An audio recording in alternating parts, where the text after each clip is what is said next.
When we started preaching in Lokoja, we were using gas lamp to preach crusade. How many of you remember gas lamp? The one you pump. You won't know it here. And since you don't know it, may you never know it. Of course, you can't know it again. It's gone. Somebody carried the lamp on his head and climbed table. Because of the person that is going to read Bible, he will stand near the person.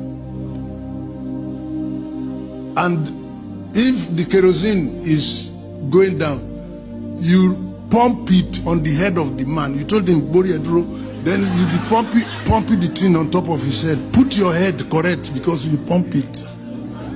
And one day, the kerosene was reducing and the light of the lamp was going down. Then we sent a brother to please run to the other place where they sell kerosene and buy kerosene. He didn't come on time. He got there, they said the woman went out, but he didn't go far, so the brother stayed for the woman to arrive and bring kerosene. Meanwhile, the light was going down. And the brother just looked around in the days of Omiye and saw a bottle of water and thought it was kerosene. So he poured it, quickly cocked it and pumped it, and the light with water. Then the brother eventually returned with kerosene and went to look for where he kept his water and did not find it. The first thing he asked, who took this water from here? Then somebody said, we thought it was kerosene and we poured it. Then he started to argue. You thought it was kerosene, you can't smell. You don't know the difference between water and kerosene. What's wrong with you? That one said, don't talk to me like that. Am I your mate? Then he answered, this is how you used to do. And then he referred to another. That one said, you can't talk. As they were arguing, the light died. Are you able to get a message?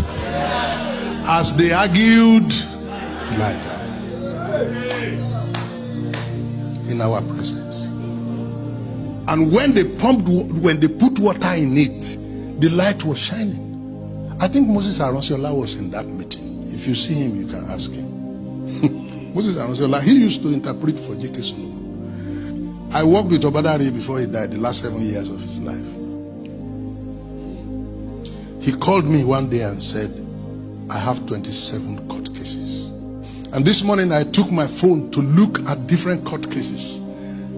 The number of court cases Assemblies of God has. Assemblies of God have a case up to Supreme Court where the Muslims are the one to decide who the General Superintendent of Assemblies of God in Nigeria will be.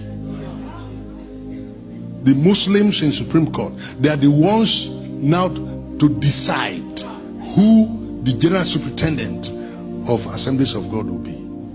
This is not to our credit. Men and brethren, you go.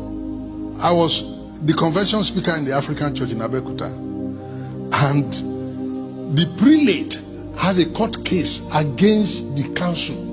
He had served his tenure and they wanted him out. He said no, that they need to adjust the constitution to enable him continue. And it became a court case. And while they are arguing and pointing fingers at themselves, the church is dying. I am telling you that while we are arguing, the light is what?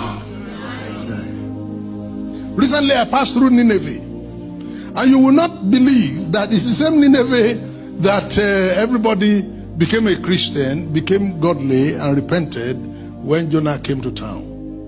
Right now, right at the airport, you'll be hearing the blaring sound of people calling for Islamic prayer.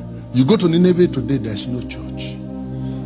While we are arguing, the light went out. You are supposed to know that the president of North America, Libya, they were Christians. Mauritania, Morocco, they were all Christians. The whole country were 100% Christians. Turkey, Constantinople, they were all Christians, 100%. But when we came to a point when we're arguing about Holy Communion, we're arguing about baptism, we're arguing about the sacraments, the light. Meanwhile, the darkness we met on ground is still there, and they are multiplying their own intensity.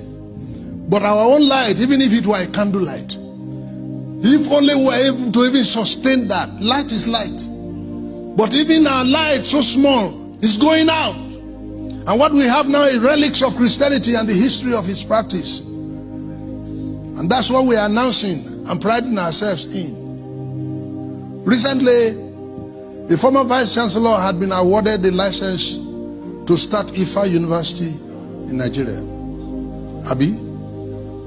Some of you know it. Yeah. And has approached the Nigerian Universities Commission, and they have given him license to start Ifa University in the same Southwest where we pride ourselves. Very soon he will start the university in Southwest. Yoruba children will be his first graduates. And what you are going to see is the setting up of Ifa temples all around. So people go to church on Sunday. That's how they will also be going to the Ifa temples to worship. This is where we're heading. As we argued, the light.